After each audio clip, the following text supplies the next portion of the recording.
All right, give thanks. Blessed love to each and every one. Let me just make sure everything is in order here. All things are set. Glorifying Negus Emperor Haile Selassie I. Welcome you into the Tiger's Nest, technically the Tiger's Temple. Honorable Priest Isaac here with you. Beautiful. Yes, Royal Family, give thanks. Another edition of Rasta Round Table. And of course, as the brothers are coming in, definitely we are looking to have a wonderful sit down this evening as we, speak on things of a Rastafarian nature, of a Rastafarian perspective.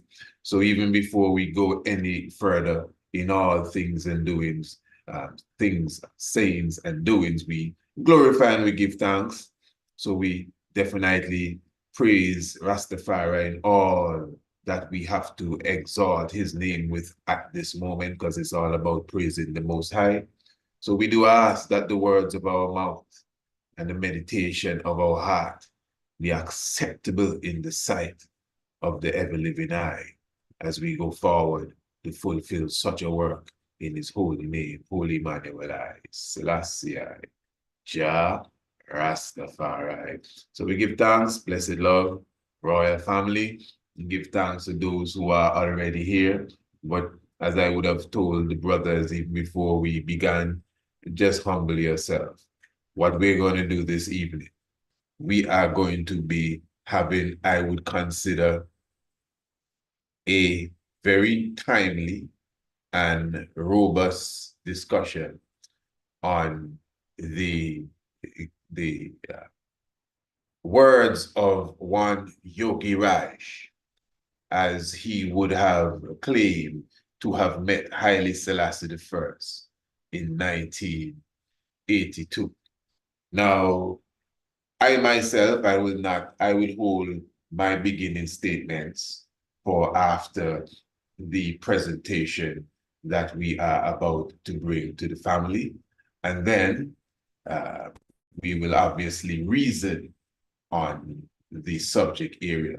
So just quickly, for those who may not know, a few years ago, not too long ago, maybe 10 or so years ago, a well-known yogi, Yogiraj, would have prepared an audiobook, Wings to Freedom.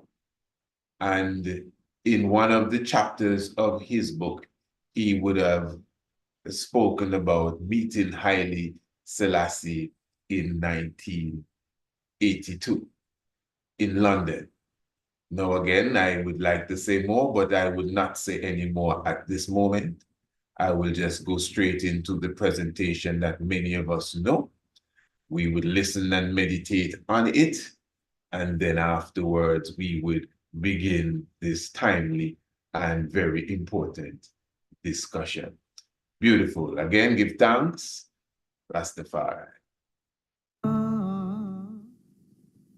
Meeting the Lion of Judah, Haile Selassie. It was a bleak autumn morning in London. I had just gotten out of my routine meditation when all of a sudden, some friends of my host visited. They were very excited and told us that His Majesty, the Emperor of Ethiopia, had heard of my experiential yoga teaching and had expressed a desire to see me, a yogi from India. Haile Selassie, thrice great, from the house of Sheva, was also called the Conquering Lion of Judah, the same title held by King David in the Bible.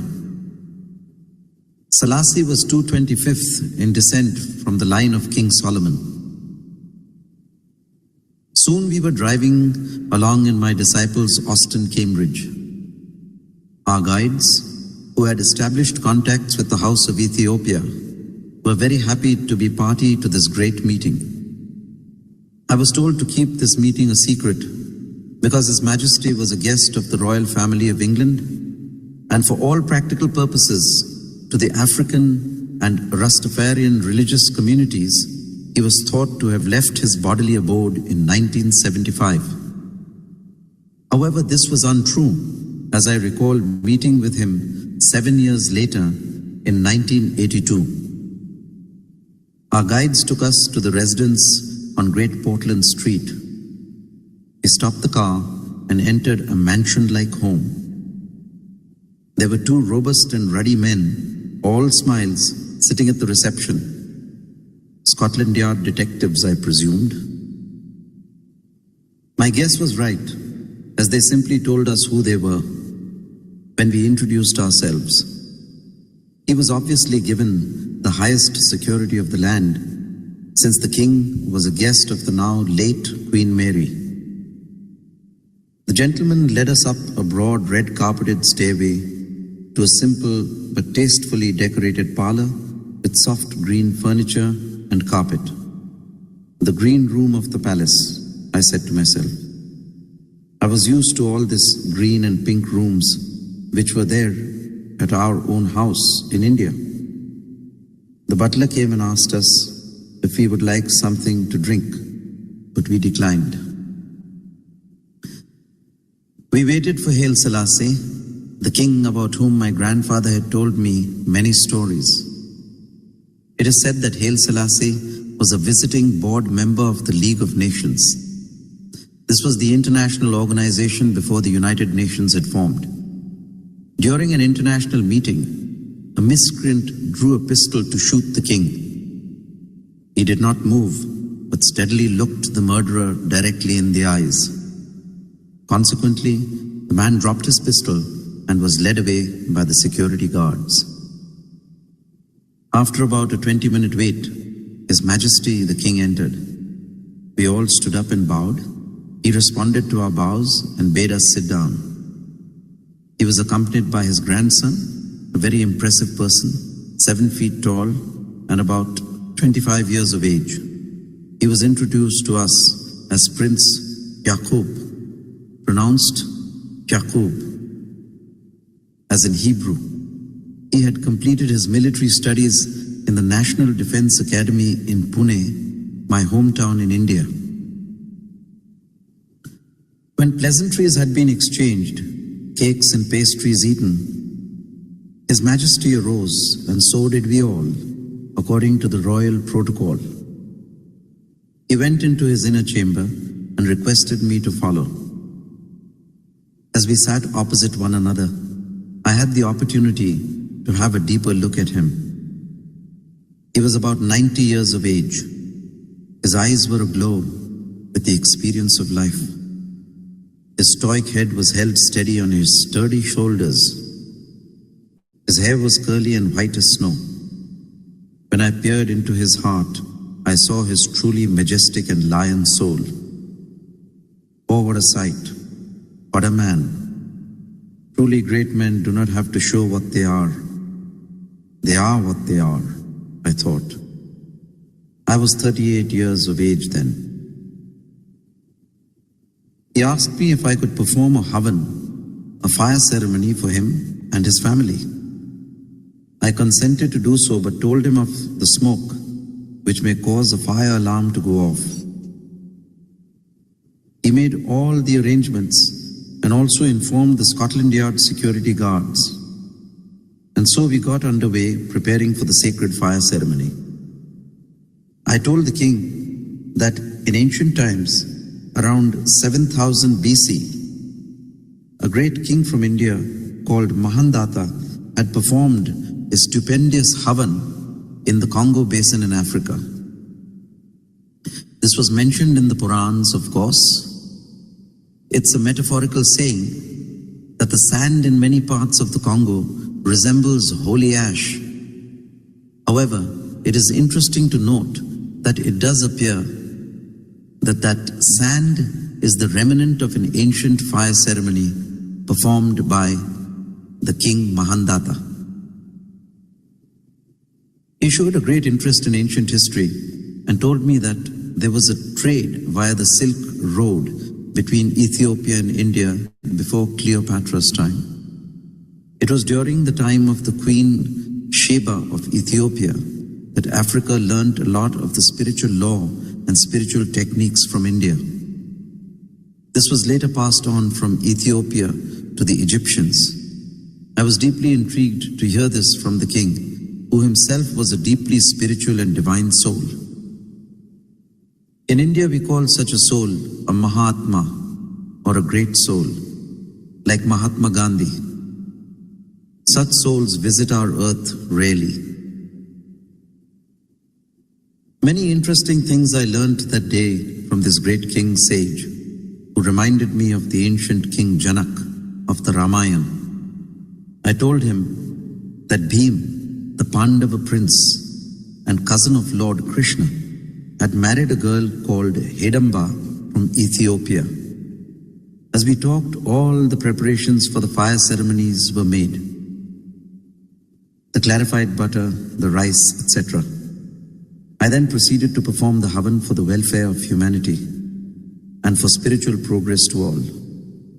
The sacred flames of the fire ceremony danced to the chanting of mantras.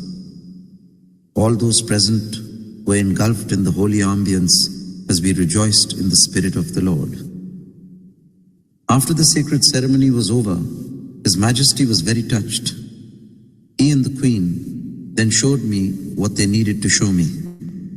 As I passed through their bed chamber, I looked at him and his majestic bed. I thought it to be made of platinum or white gold, but did not ask him. The royal bed was so huge with its curtains that I mistook it for another smaller chamber.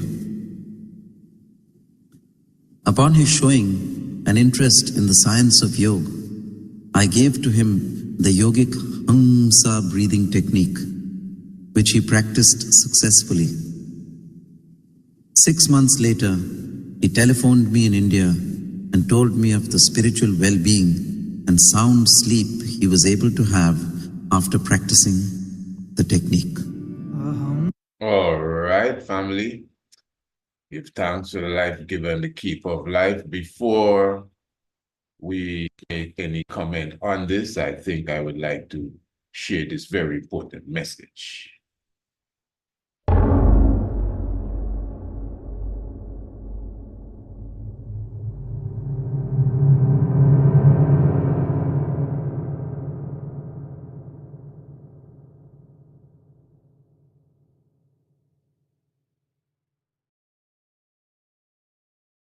Saturday, the 25th of May. Two faiths, two different perspectives. One origin, Ethiopia. Ras I Adonis, Rabbi, Lion of Judah Society. The faithful of the Ethiopian Orthodox Church. A scholarly discourse on the subject. Who is the Lion of Judah of Revelation chapter 5? Get your tickets today. All right, family, once again, just remember that definitely we're looking at the 25th of May. And let me say, of course, I know I mentioned Ras I Adonis because in reality, at the time when we created that ad, we just couldn't wait. And the family at the Orthodox Church already told us that they're on board, but they were just not too sure who it would be. But I could tell you now, Brother Haile Michael, that's the brother you usually see me sit with, Brother Haile Michael, definitely a scholar within his own field. He will be sitting, he's very anxious for this sit down. In fact, I should be having an interview with him before the 25th day of May. And of course, he's coming with love to show what his outlook of, as it relates to who is the Lion of the tribe of Judah, mentioned in Revelation chapter 5. But I don't want to talk too much about that. Let us get straight to the Lion of Judah that Yogiraj said that he met. And once again, family, remember, just visit the website or you could email us, priestisaacinstitute.com, or of course, priestisaacinstitute@gmail.com, so you could get a copy or get your tickets for such event. And remember, proceeds from this will also be going towards the land for the Ethiopian Orthodox Church right here in Antigua. But of course, we will speak about that a little more, maybe in this program or in another program to come. But I want to get now to the subject at hand, because I just want to be very, very brief with this as it relates to Brother Yogiraj and what he would have said. Now, first of all, even to the audience, this is not necessarily a program about if Haile Selassie is alive or not. Now, obviously, that can come into the conversation, because if an individual believes that something happened to the king in 1975 or whatever they say, then no matter who come and say what, they would say, well, this man is crazy. Okay, now, for example, myself, for sure, I think anyone that follows I knows that I'm one of those that say that Haile Selassie is alive. I mean, I just did a program the other day highlighting some old people, all 140 something years old. And, you know, I went into my own vibes and my own outlook. But anyway, as I said, it's not necessarily about that. A person who is very, to use the term, religious about these things, hearing this statement from this man, I mean, they would not even take the time to examine it. Yeah, you hear what the man said? Man meet the king. And now, to be fair, when he met Haile Selassie, that's in 1982. I just want us to grasp the time frame. This was not too long. It was just like a stone throw away from when the king came off of the scene. And it is something also to take into consideration. And why I'm going to be brief, because I did a program about this just previous night, you know, kind of prepping the family for this. So most people know my outlook. I also highlighted the career of Brother Yogiraj. He seems to be a person that is well known. He has a very good reputation. It is said that he comes from the Solar dynasty. Now, for me, for someone that know that the king lived, plus the reputation of the man, that is why, Brother Raskwama, you know, when we used to do the Mystic Vibration, we started almost every show playing this, you know, because we had no reason to even question. And in a nutshell, I still stand with his testimony, you know. I brought this up first because in his testimony, he said that the emperor was the guest of the late Queen Mary. Now, I know that Queen Mary died in 1950-something. So I said, the late Queen Mary. And I even started to do more research to see if there was some other Queen Mary somewhere, somehow, to see if it fit into the narrative, and it never really fit. But interestingly, he had a sit-down with some Nyabingi brothers, and he gave the same story, but he said, we have it right here lined up, but I wouldn't run it as yet. He said that the emperor was the guest of the late Queen Elizabeth, not Elizabeth that just died the other day. Her mother, Queen Elizabeth, the Queen Mother. So I'm saying, well, I mean, he didn't say what he said before was a mistake. Now, what stood out to me is that when he said Queen Mary, that was his official audio book. That was no conversation with the brothers. That was the official thing that I would assume have gone through some editors, etc. So that's one thing that stood out, plus a few other things. But I will just leave it at that for the moment. I will, since we never made any introduction, when we go around, I want to maybe make a brief introduction and just give a, you know, outlook on what you think of that, you know, encounter that Brother Yogiraj would have expressed. Again, I wouldn't see no reason why the good brother would come and tell a fib, to be very honest. And I'm already on the, you know what I mean, the fan club that the king live in. So, but there are a few things that were said, a few other things, but I will leave it at that. Brother Raskwama, if we could begin with the Rastafari. Yes.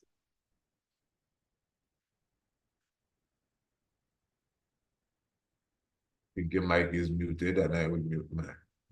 Yes, I give thanks and praise for this gathering here. The conversation about His Majesty, in my opinion, is really not far-fetched, as the I say. It's just stone throw away from the time that His Majesty, walked off the scene in 1975, around that time. Now, it's a lot to say that he didn't see it. We can't, it's not a lot of people can say, hey, this is a lie or anything else. And as I said earlier also, as far as age go, we have people that, living until 140, 150 years. So it's really not a questionable statement. You know what I mean? To say, well, it's not a questionable experience, so to speak.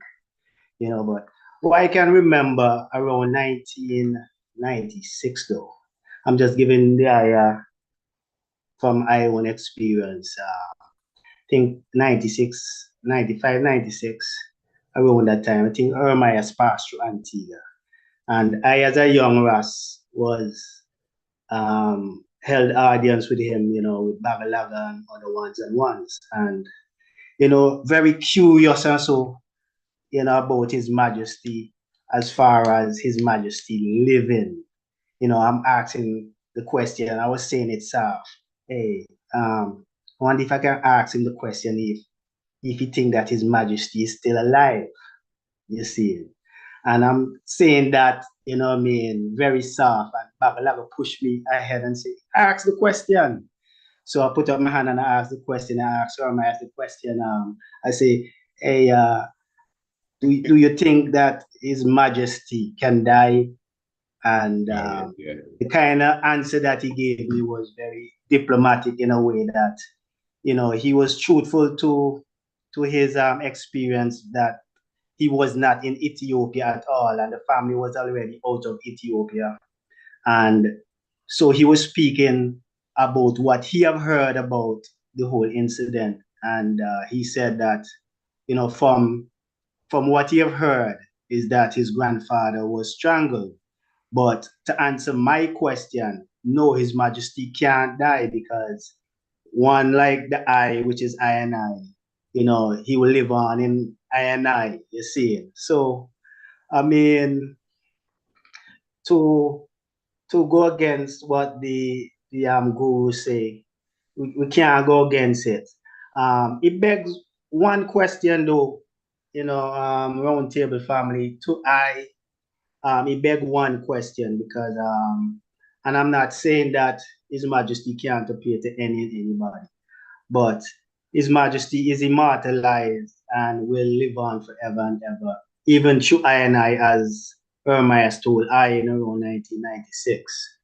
And it begs the question, why not, come forward to maybe a King Emmanuel or a Martin O'Plano or a Ras Bonages or I and I, his faithful people who, have been lifting him up and so on and so forth. So that is just one of the questions that, in my mind, like, okay, why not reveal yourself to I and I?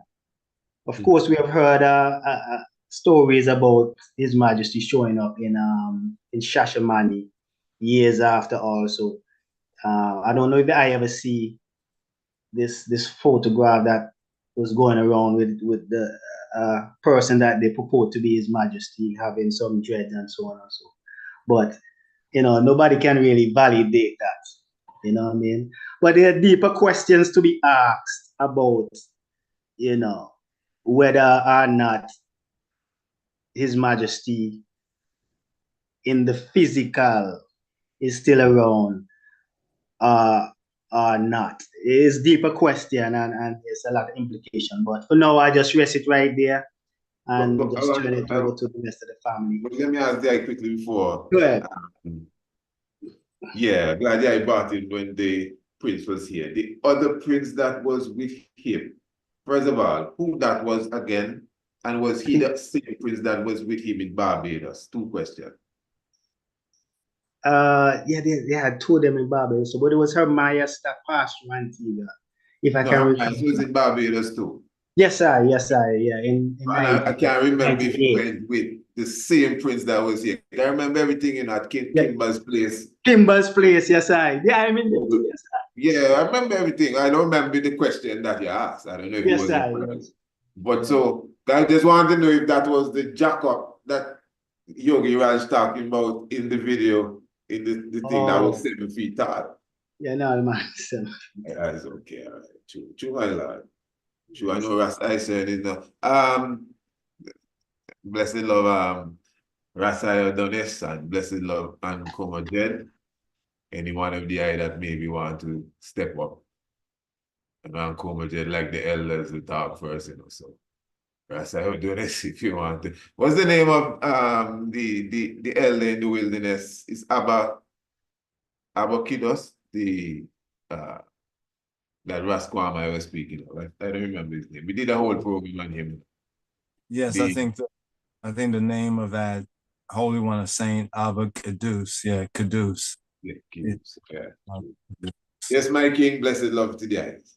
Yes, I. Blessed love, blessed love. Give thanks, Ras Kwame, for opening up right there, for I and the brother in the round table. And also Honorable Priest Isaac, yeah, man. Very interesting. This yogi, his witness.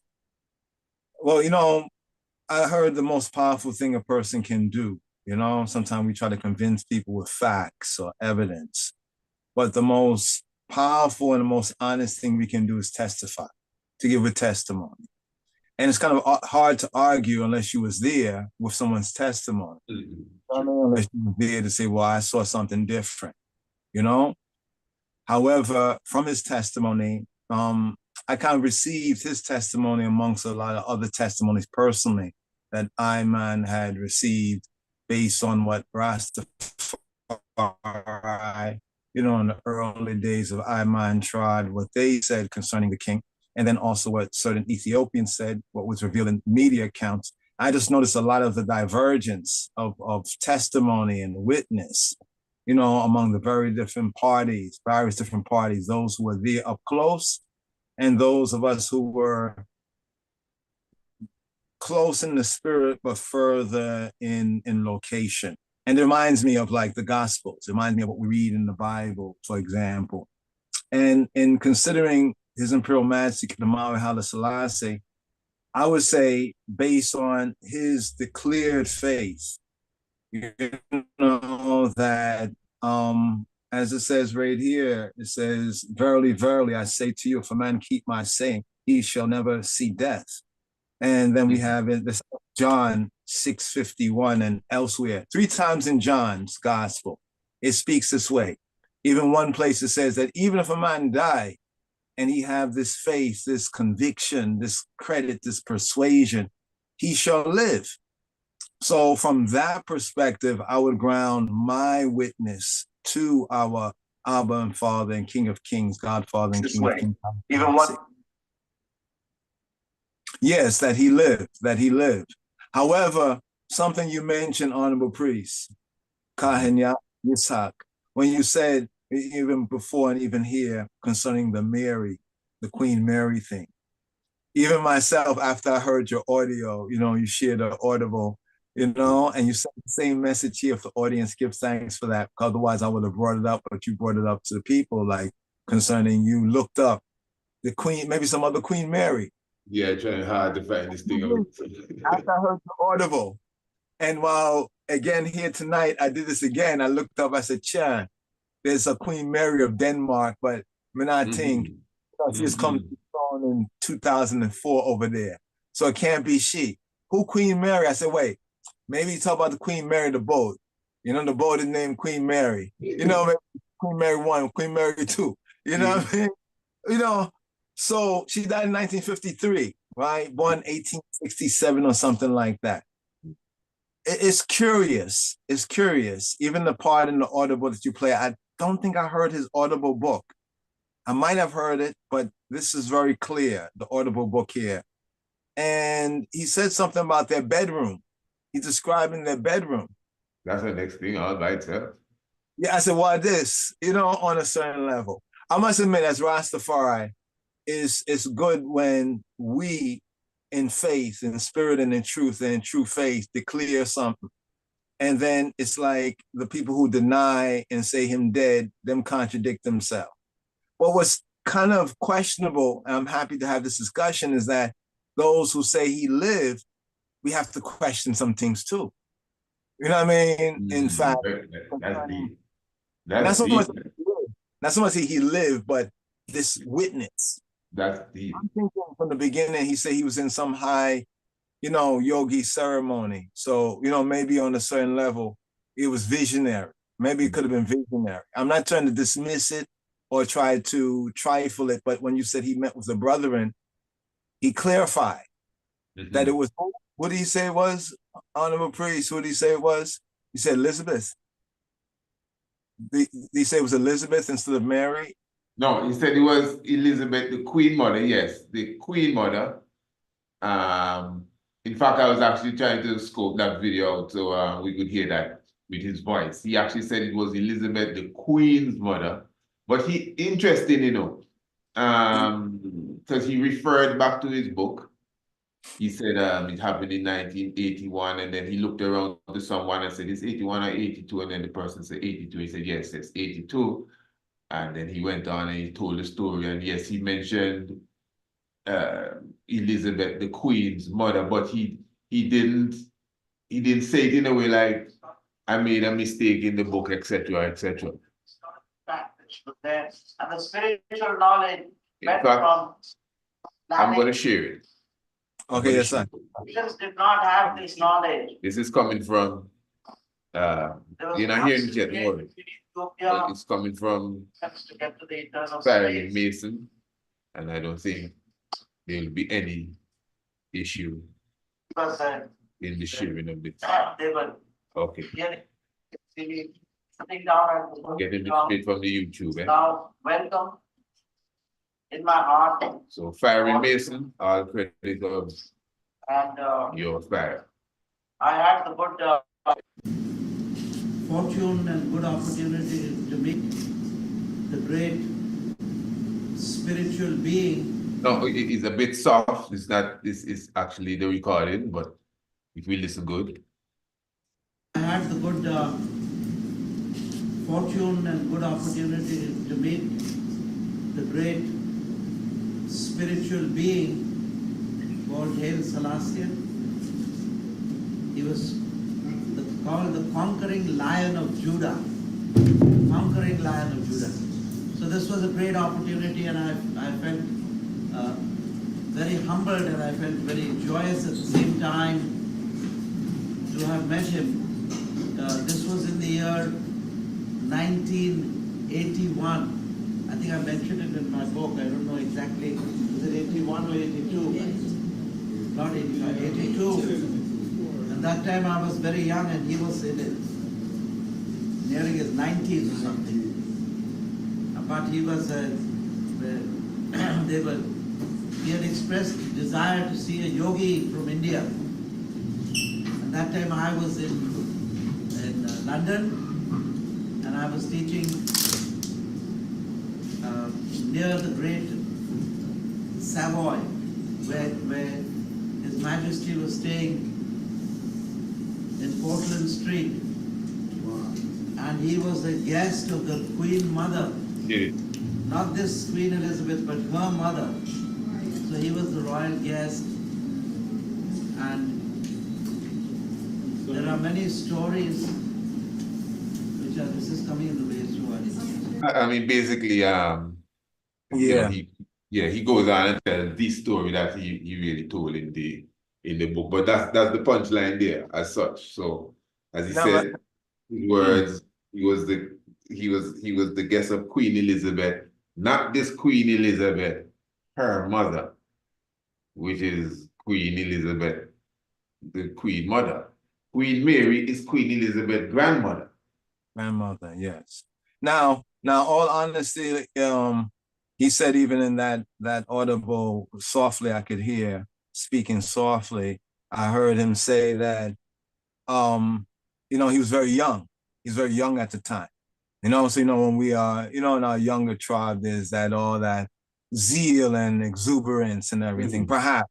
But to your point, he didn't make a note, oh, correction, this is my book, and maybe I have to update it. I think that, just for the record, not doubting what he witnessed, but that does put a serious like a red flag, so to speak. You know what I mean? On that bit of information there. Now, with him updating that, let's say that he did make a mistake in that, you know, Queen Mary, popular title, popular name, he confused it. Grandmother, great grandmother. Now, even with that being known, I have another question for not him, but about him and his testimony, not doubting it, but just questioning.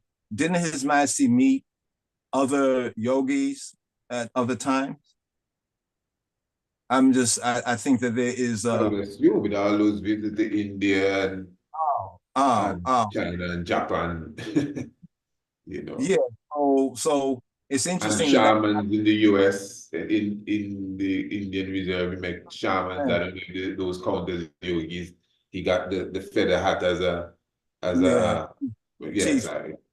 As chief. A chief, you know, chief of chiefs. But I think it's a very interesting testimony. It's one of many. You know, I have some personal, not myself personally, besides vision, but others from Ethiopia who have this other narratives of him being witnessed after the alleged time reported of you know, his death in the 70s. You know what I mean? So there are other testimonies, but on this rate here, it's very curious. Besides that, I will listen to what the other brothers have to say. Give thanks for finding that right there and his clarification. I think it might be a little of him being, you know, the youthful zeal, you know, to even encounter, if he truly did encounter His Majesty, you know, that sometimes can blur other things, you know. But yes. Yeah, before in the book he said he was 38. I don't know how young, but yeah, well, that's young. But he was. What is interesting, there is a brother, a good brother that I would have met in St. Croix. I think everyone would have seen him on the net. The name is just getting away from me. A beautiful brother, man. That says he would have. He's one of the first person I ever saw with that picture there. St. Croix is the first. St. Croix is the first place I saw that picture. It wasn't from him. I think I saw the picture like the week before, and then I met that brother just like so mystically, and took me to his house and we burned some chalice, and he gave me an account. And I'm telling you, I think it's like a month after he put up a video on YouTube, which would have received a good amount of views, where he speaks about he would have gone to Ethiopia and he met Haile Selassie, and Haile Selassie chatted with two other men that older than him. He would have given me the account when I met him in St. Croix. I'm sure he would be watching this too. And I'm sure everyone would have seen that video on the YouTube, the name just kind of moving from me. So that's a testimony that has gone out. And hey, it's tough to question a man's testimony. I have some things I could tell people. I never come on no YouTube and tell anybody. To that point, Brother Priest, True. I've heard a testimony from, I was to say it right now, my mother-in-law, Ethiopian Orthodox, lived during the time of His Majesty. So she remembered very early days. And there was something that has been circulated among the holy, or the believers in the Orthodox Church concerning the very same Abba Kadus. And it's just interesting, kind of a follow-up, but it matches what the brother said within that video as well. So even Muta Baruka, just this one final point, Muta Baruka, he had an interview. He went to Ethiopia. I think it's a cutting edge. One of the programs, he went to Ethiopia. It was around 1992 during the year of the Creator, and when the whole bone line thing was coming up, and he was speaking to regular Ethiopians, you know what I mean, just regular people of the land, and he had interpreters. And it was interesting, the stories that were being interpreted by regular Ethiopians circa 1992. But I haven't heard that audible since then. It's like a video, probably a bunch of audio tapes that I have around. But it was 1992, the year of the Creator. Muta Baruka went over there, had some translators, and he was asking about the whole, he did the Bone Line thing with Coca T, the tune Bone Line around that same time. So he went interviewing regular Ethiopians because there were many stories coming back to us that Ethiopians were seeing His Majesty and recognizing His Majesty at various different points in time. So when he went over there, basically he got confirmation through the translator that regular Ethiopians who didn't have no part to play in politics or royal family or whatnot would notice that, yeah, we've seen him, but it wasn't like, oh, it was just like, yeah, he lived, like, boom, because many kings, after they left their tenure of service or their son or whoever would succeed them, many of them retired to the Bahitawi, to the ascetic life and liberty. So why should we think it would be any different? I, just yield on that right there. So yeah. Before we pass the mic, as the youngsters would say there, just want to remind the family, Ras Adonis and even Ras Kwame, as I would have told the family earlier, will be our moderator for that day. That will be the 25th day of May. It's really going to be a liberation day. And as I said earlier, Brother Haile Michael of the Ethiopian Orthodox Church, he has already given his word, and he will be representing the church within this reasoning, this scholarly reasoning. Remember, this is not set to be a debate, although there's nothing wrong with a debate, but just because of, how debate has been smeared with the Royal Rumble kind of vibes. So we want it to be portrayed as a scholarly sit-down where individuals will be given ample time, just like a debate, really, to express their thought, even from Jump Stream, Brother Ras I Odonis and even Ras Haile Michael, he will be, and both brothers will be given maybe 2 minutes to express who they see within the realms of history or history to come as the Lion of Judah. And then they will explain with, of course, we expect a scholarly presentation. It's going to be a beautiful, beautiful evening. And again, we're looking for everyone to support, as proceeds from this will also be going towards the land for the very said Ethiopian Orthodox Church right here in Antigua. So let me just share a word with the family.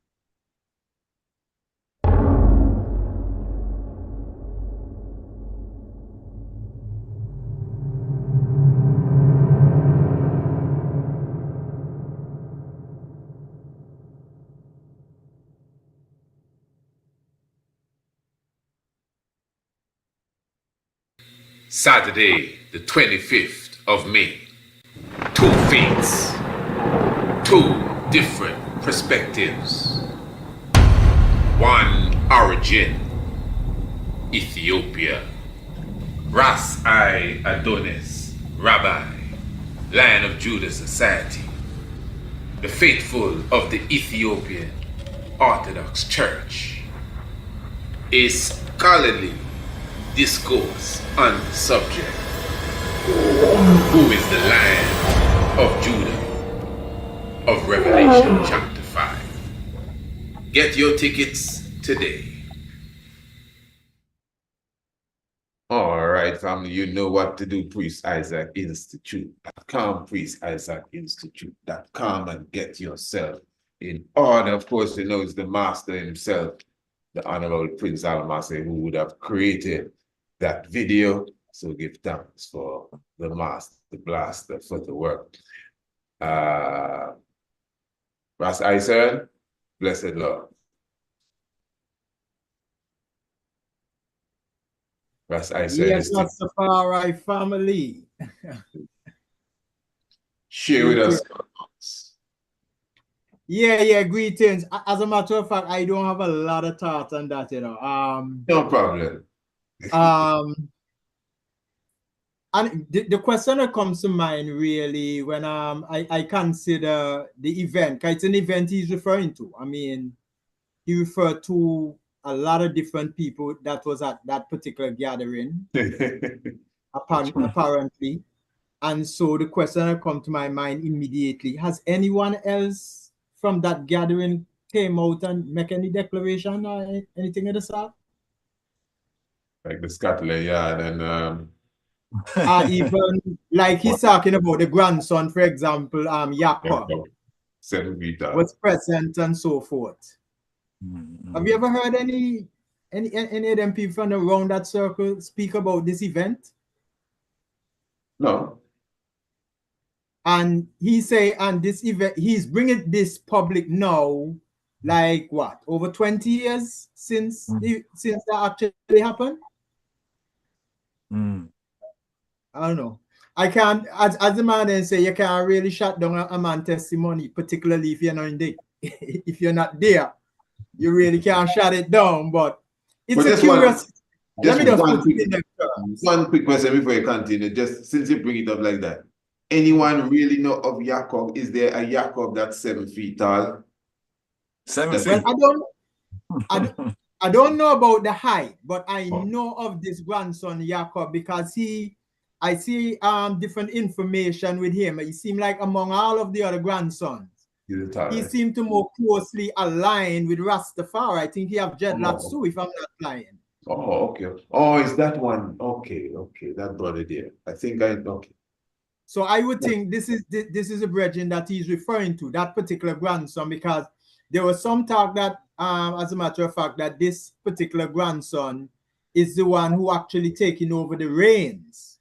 I mean, most time Ermias is the one that's in the spotlight, but I have heard talk about this Jacob being the one that would actually succeed from, His Majesty. I don't know if that is because he seemed to align with the Rastafari culture like he does, but I've heard those things in regards to his person. But as I say, I don't know. With these things, they are interesting stuff to really speak to. But my mind tends to always go to what would the significance of that be to us and our spiritual life, how elevated we are in consciousness and things like that. Because except that I can utilize His Majesty's person and what he represents for those purposes, it would seem almost like it's another situation where like the word escaping me right now. But anyway, it would just seem more like it's a kind of idolizing of the personality, more so than really what the personality represents. I don't know. I tend to go to what the individuals represent, because what they represent is more powerful than their personal manifestation. I am very firm that the way of creation set up their realms of limitations and their realms of absolute, right? And the physical realm, that's why they call this place temporal. You understand? This physical place here is not a place of infinity. Everything that passes here perishes. All is vanity, including the flesh that we wear. So for me, every time I speak to His Majesty, a part of what His Majesty means to our social order in the world, and He's supreme in that sense, by the way. Except for that, I tend to look for the value of His Majesty in terms of how that resonates internal, in terms of lifting my elevation. Because His Majesty represents that perfect example of who we are to be if we're living in our divine essence. So when I relate to His Majesty, I'm relating to Him more as that example, that principal example of who I should be and every other human being should be, in the sense of establishing harmony and good relation among human beings. You understand? Whenever it gets to the point of elevating the temporal side of his entity, which is the flesh side of his entity, which clearly has a beginning in time, and by virtue of the law of polarity, if it has a beginning in time, it must have an end in time. All right? When it comes to that realm, I put things in category. Some things are for the absolute, some things are for the temporal side here. You understand? So I don't know. I tend to interpret these things. If I can see a significance, like I'll ask myself a question like this. Okay, His Majesty came, he established a work. He removed himself from world scene. What would be the reason for him hanging around, allowing himself to be seen by one person here, one person there? What does that do for humanity? Except what it does for people of faith, that saying, I have faith in him. I have faith that his flesh can never fall and never pass away in these things. It almost serves little to no purpose. But if you think about what he symbolizes, because it is said that the truth reigns supreme in consciousness. And we know by the role His Majesty played on world stage, he was symbolic of the divine truth in that deliverance in the League of Nations. You understand? He was that symbol. And to that extent, he is the one who really laid the foundation for the modern world, because you can't have no foundation unless you have the principle on which everything will operate. The principle is the foundation. And the world was incomplete in terms of what the Europeans been trying to do in establishing the league as a body that look into the interests of all nations on earth. They lack the foundation of principle that would guide the relationship between nations.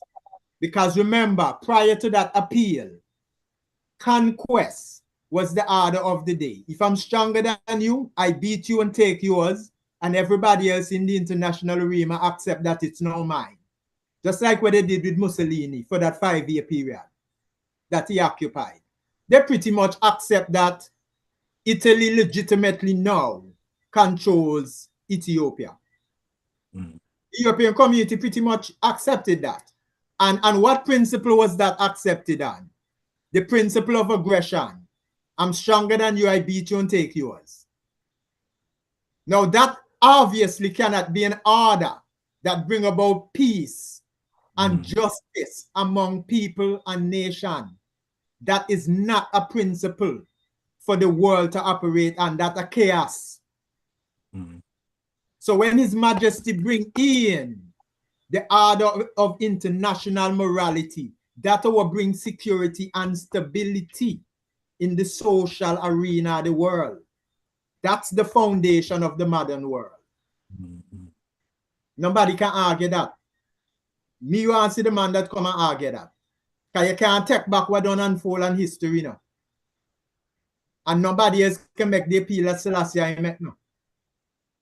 It's done. The foundation already laid. You can't reverse that. You see, and to me, that's the context that we have to push His Majesty. Because when we push him that way, we make him relevant for every human being. Whenever we push him the other way, then he's an African. He is the Rastafari divine icon and stuff like that. That separates him from other traditions and other stuff like that when we bring it into that fold. But when we keep His Majesty in the principal fold, we make him relevant to all living beings everywhere. Because nobody can beat your own love and truth. Everybody programmed with that. When it says in scripture that God write the law, His law, and the heart and mind of man, that was the analogy that explained the fact that we, every one of us, is an embodiment of law. It's inscribed in our nature. If a man approach you in the face looking angry, with a weapon in the hand and he come towards you, you don't have to know him. But everything inside of you, I gotta say, alert, danger. Now, where did that sense come from? And similarly, if a man approaching you, same way, but he has a smile on his face and a happy look, as if he's happy to see you, you know you're not defensive, you're relaxed now, you're at ease, no danger. So what it is inside of our being that understands that when he sees that? That's the law. That's evidence of the living law in our being. You understand? And truth is the law. Love is the law. Equity is the law. Balance is the law. So it's the principle. Think about it, Rasta. The only weapon that could bring down Europe was morality. You can't have more gun than them. They have all the factory to manufacture weapons. If you are going to fight a war of resistance against Europe, the weapon that you're going to have fighting your resistance, the most likely weapon that you get from some bootlegger in Europe, because them are the one who produce, mass produce weapon. So really and truly, the war could not have been won except by principle. Now, that's what all the leaders in the world didn't have the wisdom to know. But His Majesty had the wisdom. So when other leaders would walk away and say, well, I lost it. Italy have Ethiopia now. I should just concede now. His Majesty said, no. He can carry the war now in the League of Nations. He can become now a war of principle. We don't come to fight flesh and blood. We come to fight what? Principalities and power. So His Majesty remove from the flesh and blood battlefield where the blood is shed down there and carry it on the principle level. And because of that appeal, the whole League of Nations had to be disbanded. And they created the United Nations now, where nations get protection from aggressor and tyranny come and overrun you and take over your place. Now every little nation, like one drop of water, as little as a drop of water now, have protection under the moral order. Every human being now have rights. Then can talk about the human rights. You think any human rights may exist when them guys are running and are colonized? But this is what we have to see to understand the weight of the king. That principle war that he won. This is a muscle war. This is up here. Principle. And the principle is so firm that it cannot be defeated. And it cannot be redone. You can't do again. If you invent one chair, when another man can come and invent one chair, you have to innovate on the chair. So when the chair don't make one time, it don't make. He can't remake. You understand? So when His Majesty don't lay that stone, no other guy can come no way in the human history and say he laid that stone. So when he say that no one in the heaven or in the earth was found worthy, it was because all the other leaders of the world were already morally compromised. So none of them could make that particular appeal. And then it will be talk without the works. You'll be talk without substance. Now His Majesty had the moral integrity to play that particular role. That's why the scriptures say no one in the heaven or in the earth was found worthy. So he was the worthy one to lay that foundation. Without the works. Without the substance. No, sorry, you're good. See it? You understand? So no one was found worthy to play that particular role, to lay that foundation stone. You understand? This is what we have to celebrate with the king. Big, big, big. Because everything else, we have to recognize natural order. The natural order operates in our physical universe. because you know that the rule in our physical universe is different from transcendency. True. It's two different things we're talking. So when we talk the king, we have to speak in both contexts and understand how the king apply in both contexts as well, you know? But as I say, it's a testimonial, and for people, for the people of faith and all of us, by the way, and your whole pathway, your whole growth path would be embroidered in faith-like thinking, things that don't necessarily have empiricalism to it. But you exercise that faith, and that faith brings a certain sense of knowing that do not require physical or empirical evidence. You understand? Faith is a process to get to a point of knowing, because there's a form of knowing that do not require empirical evidence. There's a form of knowing that you cannot speak it to somebody else. You can't tell them why you know or how you know. But you know by the force, the feeling inside of you, that energy inside of you, you know it. And you hold that faith, and the thing that you hold to, you see it manifest, it come and fall right before your eyes. You see it? So that's how I process those things. I don't get into utilizing those for religious one-upship and other religion, because our God can't dead and he's still a walkbout and you see, and you know, I'm not into the religious one-upship. I'm above the religion. You understand? So I don't have to play that. The king reign. Full stop. Whether you walk around physically here or not. He reign. Full stop. No question. You can't uproot the works. And that I stand firm on that, because nobody can uproot that. You can come and tell me, okay, I dare you to produce Haile Selassie physically to prove that you're alive. I can't do that. But I can show you the works, and you can't deny that. You see it? Yeah. So yeah, that would be my input. That would be my input. But like I say, if I see the brethren, I would not have anything to say to him, and I would not have any question to put to him to seek to undermine what he's saying. I think that's a matter of faith, and I leave it to the different individual that hears this in terms of how they apply it in their life. It can work good in faith as a part of your growth path too. So I don't really see anything wrong with it in that sense.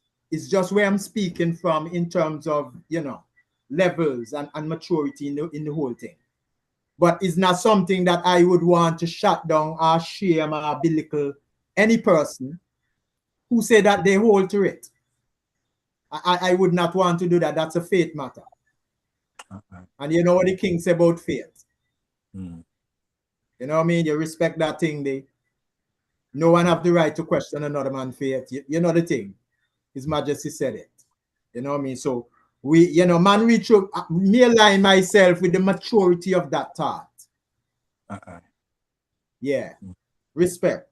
Selassie, live. Going to the looking at the chat here, a lot of conversation in the chat here. So we thank everyone in the chat. We thank HKN, we have Archie Parana, we have Just Serving God, Honorable Priest Adigan, give thanks for your presence. Those are good words, you know, all good words going through. But the DJ Cassius Clay, he said, all so-called Jamaicans are Israelites from the child of Benjamin. All right, one of them times DJ Cassius Clay. We'll talk about that in the round. Yes, Anchor Jet, talk to me. This is a nice one. We'll look to seal up in a moment. Love, give a good return for them. Thanks for the reconvening of the Rasta Round Table, you know. Blessed to all the ones. Long time we get to really interact, you know. And precise that I finally leaving me out and it debate happening and I ain't You I not was hear. that debate, you know. No, Put but up the volume a bit, please. I want to know my could use it. Or the mic bring it closer, so just a little sound. All right, let me talk a little louder. Yeah, man. Yeah, we hear you know, but yeah, little sound. Go Yes. good. As far as what I could piece together, the Yakoba Yogiraj will be speaking about will be Zer Yakob, that the 12 tribe and them is elevator, you know, a reverence position, you know. Zer Yakob now, he remarkably tall for Ethiopian, you know what I mean? Oh. I doubt he would be 7 foot tall, but you could give me a quick share screen. Yeah, okay. So that go again. Make whole side there, but yeah, that's you there. Right. Well, here you see we see in this area come, and you will see him here next to Rohan Mali. I think they say Rohan Mali about 5'8", 5'9". So that's the clearance the man have on him there. Kind of tall now. Remarkably tall for a Ethiopian. As far as the Respect and Como, respect. I love that. yeah, man. Yeah. With the Yogiraj saying he meet His Majesty and whatnot, I just like to take them thing with a pinch of salt, you know what I mean? And really just taking what he say like that, because even so it had them certain little discrepancies about which queen did host such a thing, all them kind of vibes there, you know.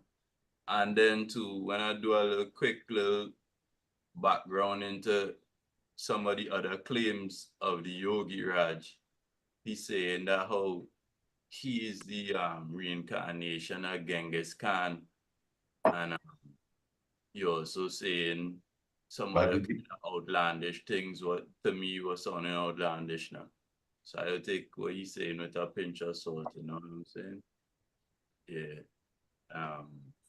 What are my other opinions about this topic, man? Reincarnation of Genghis Khan. Yeah. They go and check it out. The man will be saying a lot of different things, you know. So I think he would have no team. What could be his motivation to bring out such a fable, as you say? He might have economic motivations, you know. He might be watching the Rastafari community as a target community to who could be swoop up into his personality thing, whatever it is, you know what I'm saying, or look to follow up his thing, because they're saying he shows His Majesty some breathing technique, and he do a ritual, fire ritual for His Majesty and thing like that, you know. So these are things what could benefit the Virgin to be saying such things, you know, attach himself to such a great character like Haile Selassie and XYZ. You know what I mean? And then well, I suppose, yeah, just chronological. Then we have to watch about if what he's saying true, just similar to like what Ras Ison was saying. We have to study what's the implications of that, like what it mean. Because like if they say Haile Selassie in England in 1982, Flexing it. and they say he in the bedroom and all this kind of something. Where that come into the, you understand what I'm showing you? So it come like, so then they're saying that, oh, well, Selassie, I leave the Dirk to over and the Red Terror and the one set of problems with Ethiopia went through in the post-revolution period. But like he did, however, and think. So, you know what I mean? So, yeah, my preliminary thoughts on it. I don't really believe the man. he seemed like if he making some outlandish claims and whatnot. But you see, my brethren down here, Bongo Josh, Rastafari, he see I have a kind of spirit. He say it's like he's doubting Thomas now. About out of the out of the disciples. So give thanks for that for the me, man. Rastafari. But King, let me tell you, sorry, let me don't cut you on Como, man, because I'm gonna listen how your mind view this thing, and I actually feel proud, right? Because a lot of the time I believe we just get kind of gullible with anything credit-worthy that is said about, you know, His Majesty or Black people. Because it's credit-worthy, we want to run with it and accept it. And sometimes the story just sell in a way that they put in that part to attract you, but attach something that you would be opposed to as well, like put it into that historical context. You understand? So I really love the way the man think, because the man be more objective in the man thinking, rather than anybody who come forward and just say something credit-worthy about Rasta, Selassie or something. You run off gullible with it, and sometimes it's just pure foolishness. So I love the objectivity of how you're looking at it. Not because you know seem to line up with like, okay, I believe it, but just to be critical of the situation. I respect that. Aye. Aye. Yeah, you done, King Akoma? Yeah, I just Okay, true. saying basically, you know, I just take it with a pinch of salt and I just point out one to the issues I have with the testimony, you know. Yeah. Right. I think speaking of salt or silk, you speak about the Silk Road to mention a little history. It's interesting. Even that when I Yeah, I was look. I thought I would have touched that part. I know the eye. No, well, you know, when it jump in my head right now, I think it might still be thing, because I think he say in the Silk Road, the certain traditions come from India to Ethiopia, and then he say to Egypt or whatever, you know. So then during the time of the Queen of Sheba. he said during the time of the He specified that too. So yeah. Then he also mentioned something about Cleopatra, not too. Yeah, right. Right. So then the chronology or the timing of Cleopatra and Sheba and thing it a little bit. So but I didn't really have no issue with that, because it's at least literally Sheba character supposed to be 1000 BC. So then it will still be before the Cleopatra character in history or whatever. I think more in like what the Roman and the Greco-Roman period is when Cleopatra was developed, you know. Yeah. Well, I'm just saying for the for the deeper thinking mind then, because I mean anyone could hear that and maybe get away. But if you don't analyze it, a lot of things will miss you. For example, okay, so he's saying that there were certain spiritual vibrations leaving again from India, Ethiopia, and then the Ethiopians started to the Egyptians. And again, because like even the upcoming sit down that we're going to have, that's why precise information will be very important. Because, for example, a lot of ones try to push away what we know of Egypt, then the Kemet that we know of, by saying, well, remember, Ethiopia is the mother of Egypt, and Egypt is the first daughter of Ethiopia, and all of that kind of vibration, which may be true. But again, if we're gonna be, scholarly about it, or we want to be precise, the Ethiopia, that's the daughter of the mother of Kemet, is not necessarily the Ethiopia that people are thinking about in their mind. And I'm putting that even in the perspective of what we're saying here tonight, when it comes to, like, for example, India, giving Ethiopia this spiritual technique and all of that. I'm not doubting that. And then they pass it on to Egypt. In the time of the Queen of Sheba. Okay, as I say, that's 1,000 years BCE, if that is so. So that means now, if you're not listening to that properly, you may believe somehow India would have brought a high civilization to Ethiopia. And it is from Ethiopia this high civilization went on to the Egypt, maybe the Egypt that we know today. And again, that's if you're listening to this speech, maybe without that analytic thought, just listening. You're just listening. The man said, boy, India teach Ethiopia this high vibes, and it's Ethiopia that teach Egypt. A man would even tell you, see, I tell you, Egypt is the daughter of Ethiopia. I tell you that long time. Yes, it is. Yes, it is. But if you're talking about the pyramid age, if you're talking about the Great Sphinx that is 40,000 years old, according to Dr. Shock, the geologist and his research, that Egypt there, that Kemet there, that Smitawi there, is the daughter, yes, of an agency from the south that you could hardly find evidence of today.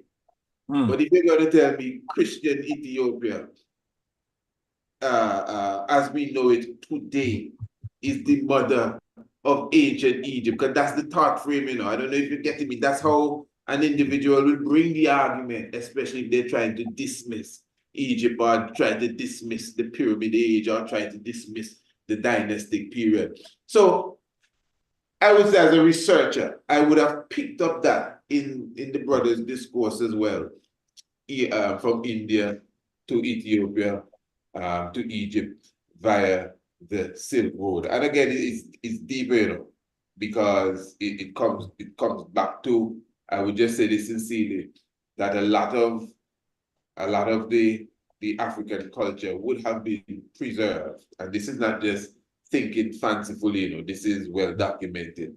You know, a lot of the African culture would have been preserved by other cultures. There's nothing wrong with that.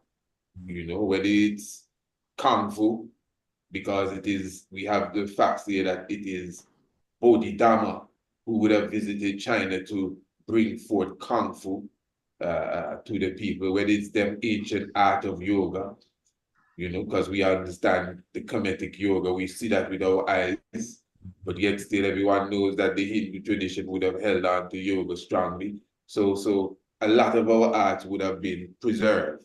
So it's not about being dogmatic and arguing about who was first or India can't teach Ethiopia nothing and none of that kind of stuff. No, not at all. That's why people argue that the Rastafari tradition comes from the Sadhu people, because there's a lot of similarity, even down to the vegan eating or the vegetarian eating, the lax, the herb, the chalice, a lot of similarities you see. And because of, you know, they were around us as such, many ones come to the conclusion that we got a lot of influence from them as well. And that may be so. But again, that's a culture, the Indian culture, that would have learned their culture from a greater culture. Just like Egypt, all of them are daughters of Ethiopia. Yeah, blessed Lord. The floor is free. And we can seal up still, you know. I believe that as a topic is something we got to investigate too, the whole Ethiopia-India connection, you know, because it have a deeper, other than those practices, there are certain spiritual people and thing in India and the resemblance to Rastafari tradition. It have like even their language now, the type of script it is, what they call a Abugida, is like the same kind of script where have Gizin, you understand? The type of syllabary thing where each letter there's each symbol representing a syllable, then, you know. So it has certain in the text, and it kind of like literary tradition kind of thing and whatnot, that and then, you know, when they talk about the first verse of Esther, where they talk about the kingdom will stretch from so to so and them kind of thing there. So it have some, that could be a whole sub-issue there by itself, Priest Isaac, the whole India, Ethiopia vibes, you know. But give thanks for the program. I go be we're saying precise that you have to is a pay to watch the debate with Oh no, black for the round table. The round table in it, you know. We're gonna be there live and direct, you know. give thanks I get a seat, man, and I'll be tuning into that for sure, you know what I mean? For sure. We're just looking for the family to support the cause and all the other causes that we have, you know. But definitely the round table front and center. Without a doubt. Well, give thanks for a good first reconvening at the Rasta Round Table. Give thanks to see all the brother and them face like everybody getting younger. You know what I mean? So Rastafari bless. Rastafari. Yes. Well, my lord, we can just go around and just seal up whatever. Just anyone. Yeah, give thanks, brethren. I CERN, what a great kind of, I would say, a summary.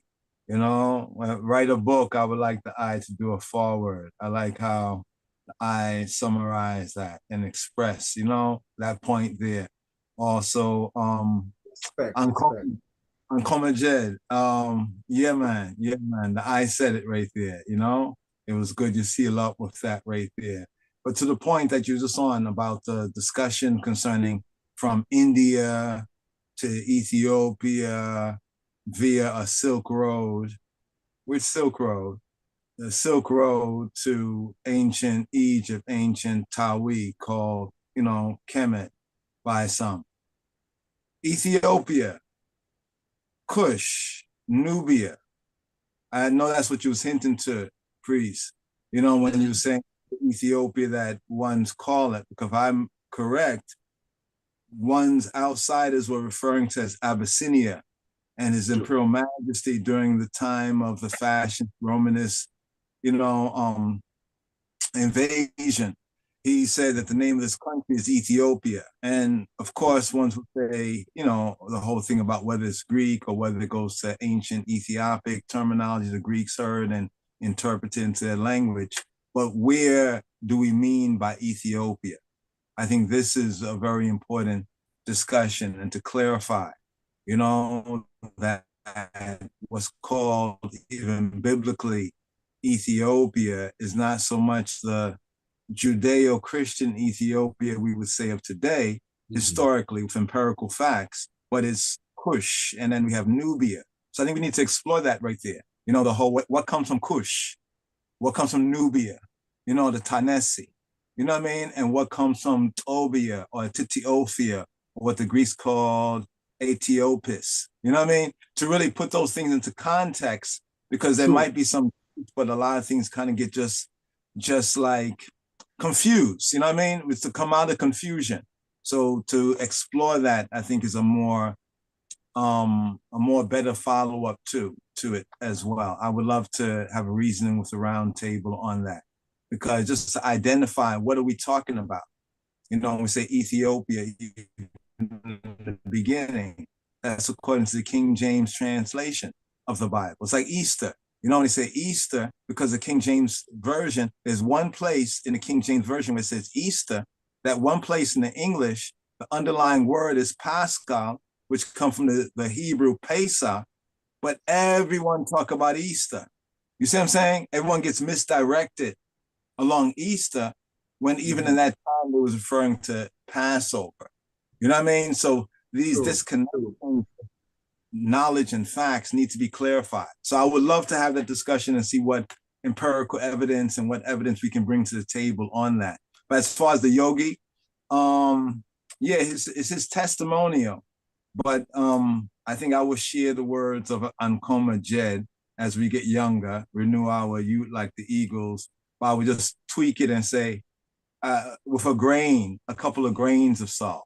I don't know if it would be quite a pinch, but a couple of grains, you know. But as CERN, as you mentioned, not to argue testimony. I love how you broke down the temporal, you know, and the eternal aspect of it, and the real significant part that lives, you know, is the truth, the essence of it, the work that needs to be done.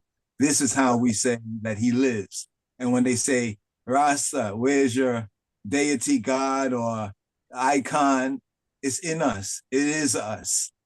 I yield on that. Thanks. Haile Quick. And it Selassie. is them too. Right. Quickly before the other virgins wrap up, get it wrapping up good. It just come into my head. It have a group of people in history what they call the gymnosophists. The gymnosophists. Them is some like spiritual people where they say come from India side, and they used to come and hardly wear clothes and thing. And they did come in classical times and used to be around known to the Egyptians and things. So so when we take or they check out the gymnosophists. Give thanks. Yes, Give sir. thanks. Yeah, man, give thanks and praise. Hey, just to refocus in a closing, just to refocus on the whole speech by the guru there. One of the things that I realized about it, especially the time when he was speaking to what seemed to be the Rastafari, a group of Rastafari. He spoke about the whole aspect of His Majesty. You know, they say that His Majesty died supposedly, and then, you know, he's showing that His Majesty live, and you know what I mean, and is resurrected, so to speak. Not to belabor the point that we have been talking about, but you know, he really questioned the things you see. And Eisen talk about the temporal and how infinity is not within the temporal. It is within the spiritual aspect. So he really questioned our notion about what we would say everlasting life is. You see, that is one thing that I think it challenges. Also challenges the whole notion of reincarnation too. You know, I mean, it's just problematic all over the place. It's problematic, and you know, as we have been saying, I think all of I and I would agree that His Majesty to I and I, as far as representing the highest force, you know, is not within the temporal. That is, you know what I mean? Playing, you know, within our consciousness. So I think Yeah, that's there's the where, highest order in the universe, Rasta. yeah, man, I think there's where we need to focus on, and not to allow anyone to come and bring trickery and so on as far as for their own gain. Because I see what Nkrumah Jed was saying, you know what I mean, when he was talking about, you know, yeah, he talked about His Majesty and His Majesty living, but he also talked about, you know, he offering His Majesty a yoga service and so on, you know what I mean, which can be a sell. So we just have to be careful and know that we know that His Majesty live it and will always live and live it forever and reign supreme, even in the heart and mind of every living flesh. You see, and every living thing that breathes upon the face of the earth. Yeah, man, give thanks and praise to the ones, and yeah, that would be my closing remark.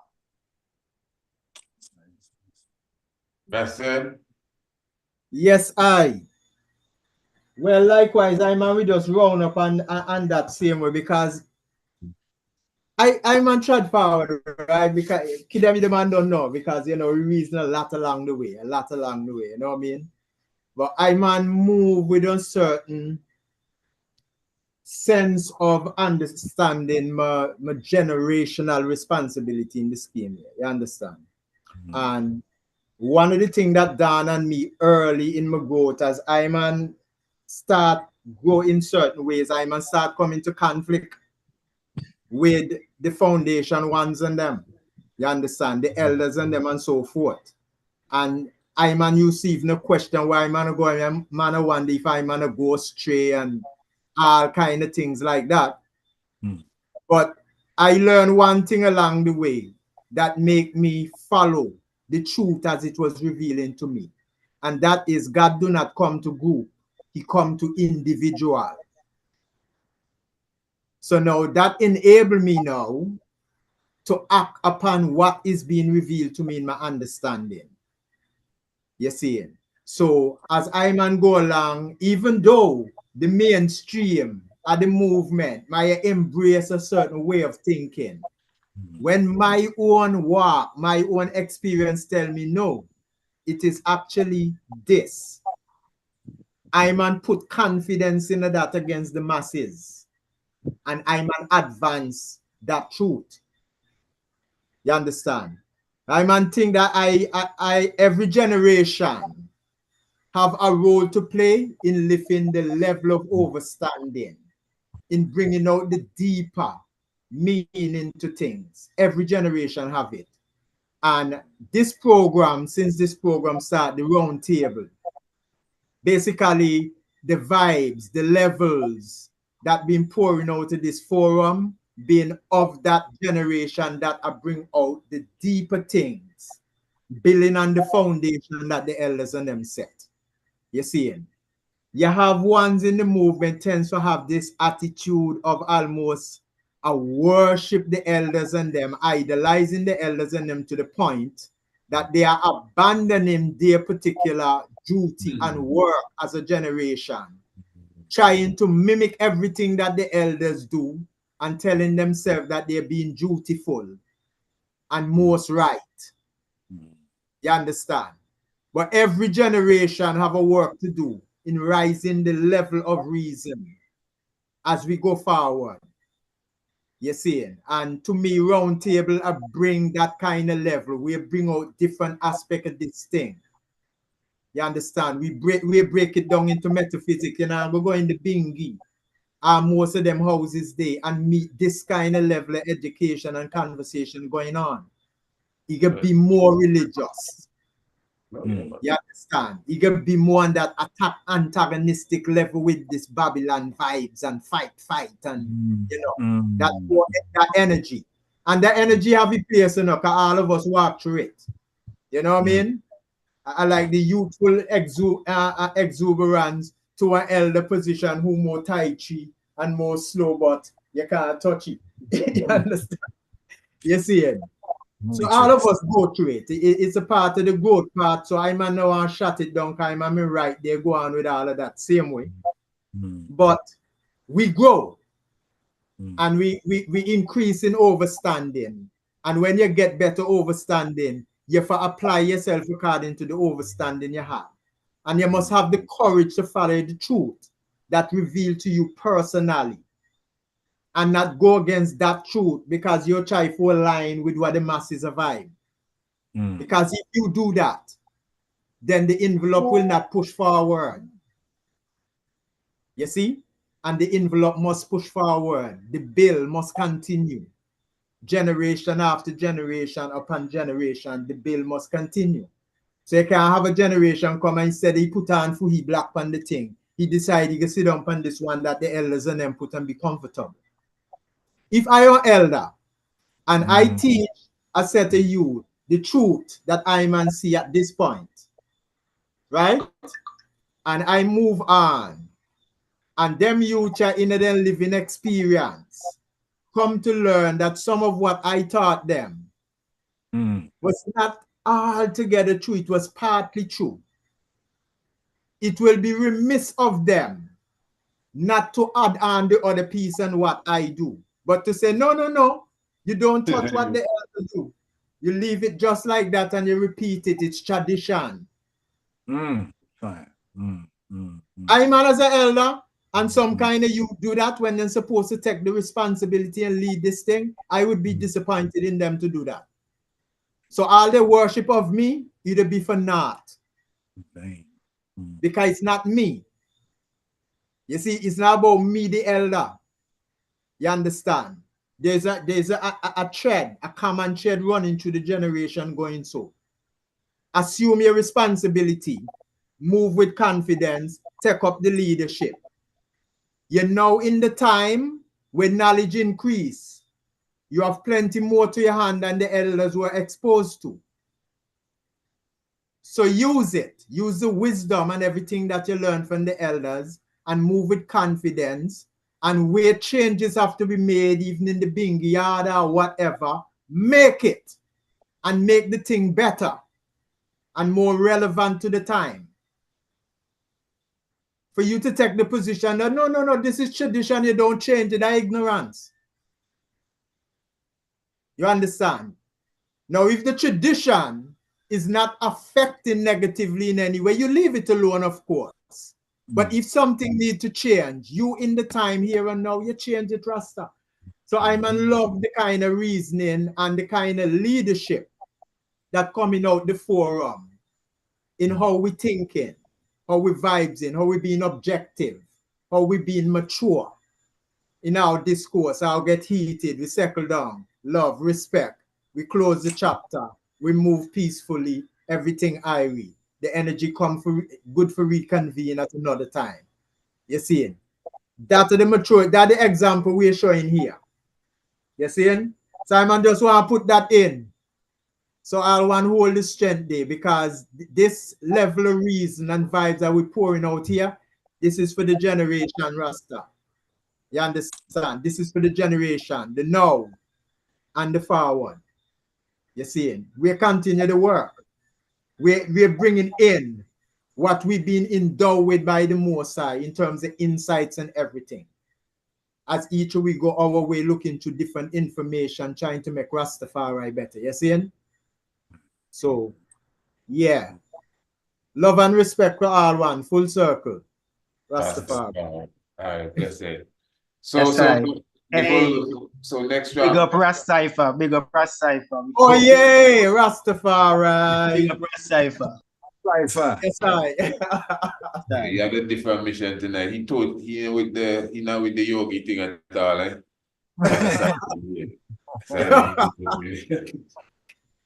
The cipher read up enough. Cipher I read Elder Rasta. They tell you easy. Give thanks. So just for clarity now, so next round, what it is we're dealing with from Kush to Kemet, something like that. Something we yeah, well, nice title. Well, Adonis can lead it out.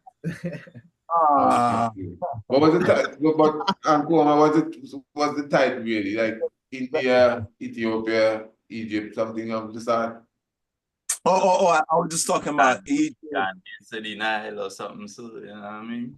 Well, as I say, ones always use that phrase that Egypt is the first daughter of Ethiopia. So maybe we can label it that and then come with a reasoning. But them kind of reasoning, I have to do a whole program before that. Yeah. I'll need to factor in Abyssinia.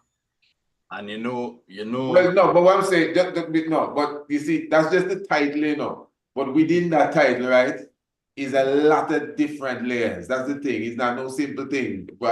King Rasta was kind of, to be honest, if you check the document, the episode I did, Sheba, Aksum, and the Ark, a section of that was kind of dedicated to identifying the different aspects of Kush, the Napata and the Tarseti, and even what the same yogi was speaking of with the Queen of Sheba time. If you were to just think within time, you're gone around the 25th dynastic period, when in reality, Kush really, I think that would be Kerma, would have really brought a certain level of assistance to Kemet at that time, for real. Driving out, I think it's the Assyrians and establishing what history like to call the Black Pharaohs or the Black Dynasty, which is the 25th dynasty, which is around 900 BCE. So really, that's what I was saying earlier, if you're not thinking, if the whole thing just fly over your head, maybe you wouldn't have even been in the history or done enough research that can pace what the man's saying together. Because I'm not saying, I don't know if Kush got some science from India, but again, at the time he was talking, in reality, that would be the time of, Shabaka, that's Cypher big man too, Shabaka, what's the other king there that we like to talk about, Tahaka and these brothers going up and actually are going down and actually rescuing Egypt at that time. So, it's a lot to go into King Isa. That's what I mean. It's you have levels, believe me, I see it have levels. Yeah, the whole connection with India and Ethiopia, I kind of feeling that, you know what I mean? I'm kind of feeling that. I would like that would be good too. Just throwing it in there. The connection between, if there is one, you know, Uncle Jen probably can give us a good look on that too. But So we started a strong discussion But it with might that Indian thing, you know, but we never get into the Ebonite aspect of the Aryan. Because if we coming from India into Ethiopia, the Aryan gonna have to come in again, I would believe, you know. You know, one thing I realized when in the history of Aksum and India is really true maritime connection is how they used to link, you know. Because Aksum used to be a maritime power on the Red Sea. So all the trade were running from Sri Lanka and thing going to India, coming through the Red Sea is which part the boat and them used to be coming up into same Egypt and them place there. And our next little curiosity within the Rastafari thing and the Indian connection, His Majesty hand symbol where he's make with Rastafari called Solomon seal now is really it identical to certain mudras what it is hold up in the Indian tradition and thing too, you know. I think one specifically what is called flying lotus. It will look so, you know. So we had to look at some of them things and things That's too. a good point. Yeah. Also, the Namaste sign that the Christians and the Catholics teach the Christians to make in prayer is also an Indian hand sign, you know, the popular hands together. So I think the India-Ethiopia connection, I think we need to explore India. Since he come all the way to Ethiopia, we need to now, you know, go Hindu, you know what I mean? And explore well, that. the Kebra-Negas, they say that this sign that His Majesty make is the metaphysical salutation of peace. That's what they state under the picture of him in the book. Well, The metaphysical salutation of peace. yeah, that's sure we got one, man. Yeah. Yeah. Well, let's share that one.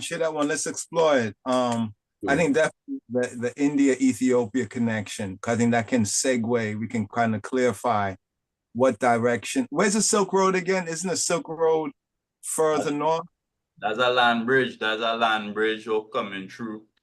You know, it's a land passage coming from the Far East. You know? Yeah, but it's not in the south. It's not where Ethiopia and Aden is in the south. It's more... It's more like going through Turkey and them places. Exactly. Yeah, that's what I was thinking.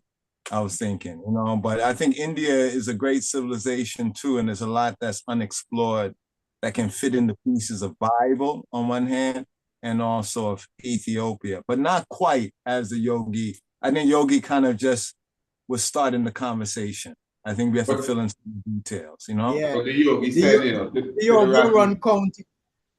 I was just saying the Yogis running counter to the migration map in terms of how things flow. True. Because the migration map flow out of Africa and spread out going to India, going all the way down to Australia with the Aboriginal people down there. There we go. So the migration map is flowing in one direction. The Yogi is saying it's flowing from that way coming through Ethiopia up to Kemet. The Silk Road. That's why it's important to really touch some of that.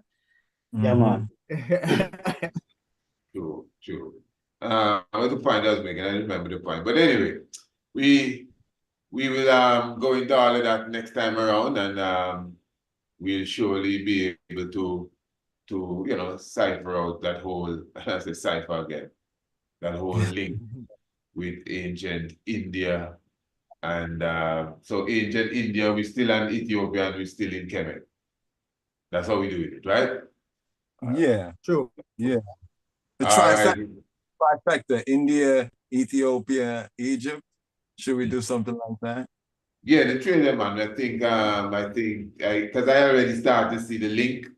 I don't remember what I was coming to say, because the Yogi was saying when he was speaking to the Bingi people then that he has a metaphysical thing to it. He's saying that the Queen of Sheba is also the Queen of Shiva. Shiva, and he specified, he talking about Shiva, you know, Vishnu and Shiva and Brahma. So the queen of Shiva, he substitute Shiva and Shiva. Now I always know it sounds the same, you know, but Yeah, but that's a I linguistic. don't know his source. Yeah, That's go ahead.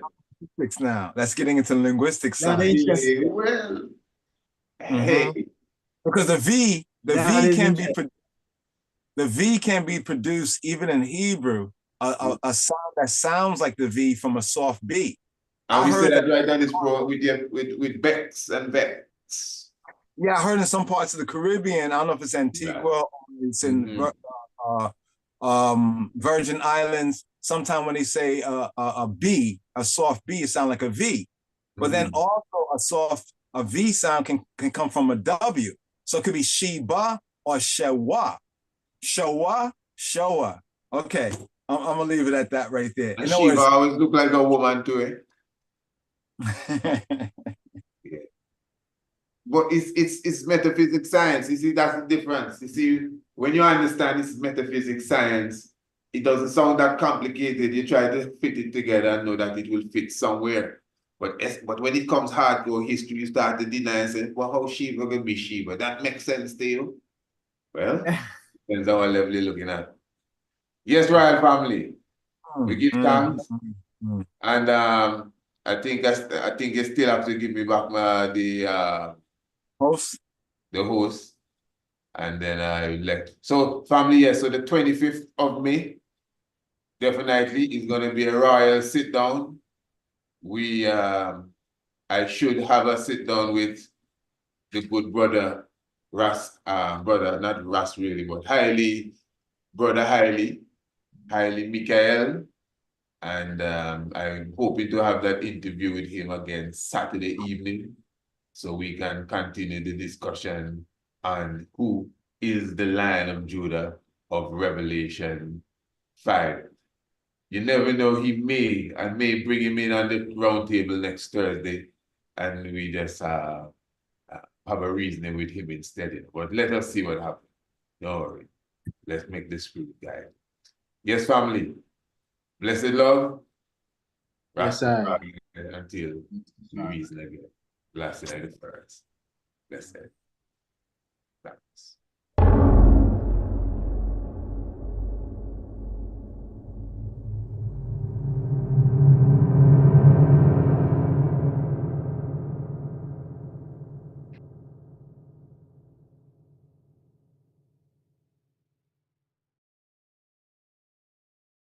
Saturday, the 25th of May. 2 faiths, 2 different perspectives. 1 origin, Ethiopia. Ras I Adonis, Rabbi, Lion of Judah Society. The faithful of the Ethiopian Orthodox Church. A scholarly discourse on the subject.